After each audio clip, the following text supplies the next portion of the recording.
Hello बच्चों, let's read this question. The question says state true और false.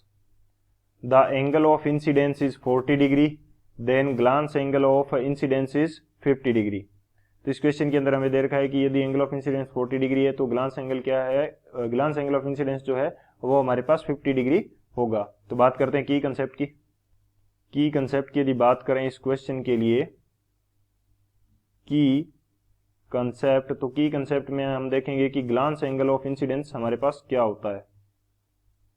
Glance angle of incidence ये हमारे पास क्या होगा, ये हमारे पास एंगल होता है इंसिडेंट रे का, जो हमारे पास रिफ्लेक्टिंग सरफेस होती है उसके साथ बना हुआ एंगल होगा इंसिडेंट रे का, उसको हम क्या बोलते हैं, glance angle of incidence. It is angle made by incident ray with reflecting surface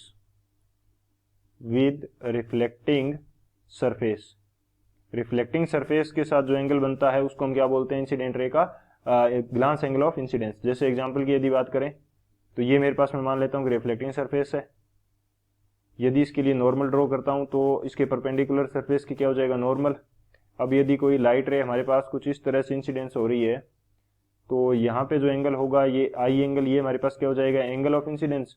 और सरफेस के साथ जो इंसिडेंट रे का एंगल है जिसको मैं थीटा मान लेता हूं, तो थीटा हमारे पास क्या होगा, glance angle of incidence. Glance angle of incidence होगा। तो ये हमारे पास कॉन्सेप्ट रहेगा इस क्वेश्चन के लिए। तो बात करते हैं सॉल्यूशन की। सॉल्यूशन की यदि बात करें तो हमें यहाँ पे क्या दे रखा है कि एंगल ऑफ इंसिडेंस कितना है, 40 डिग्री है। तो यहाँ पे हम सिचुएशन ड्रॉ कर लेते हैं। ये हमारे पास रिफ्लेक्टिंग सरफेस हो जाएगी, ये हमारे पास क्या हो जाएगा, इसके लिए नॉर्मल हो जाएगा। नॉर्मल का जो सरफेस के साथ बनाया हुआ एंगल होता है वो कितना होता है, 90 डिग्री। अब यदि लाइट रे हमारे पास कुछ इस तरह से इंसिडेंट हो रही है कि ये एंगल ऑफ इंसिडेंस हमें कितना दे रखा है, एंगल ऑफ इंसिडेंस है ये हमें दे रखा है 40 डिग्री। यदि आई की वैल्यू हमारे पास 40 डिग्री है तो थीटा की वैल्यू कितनी हो जाएगी, पूरा एंगल, ये जो पूरा एंगल है ये हमारे पास कितना है, 90 डिग्री का। तो थीटा की वैल्यू हो जाएगी 90 माइनस आई।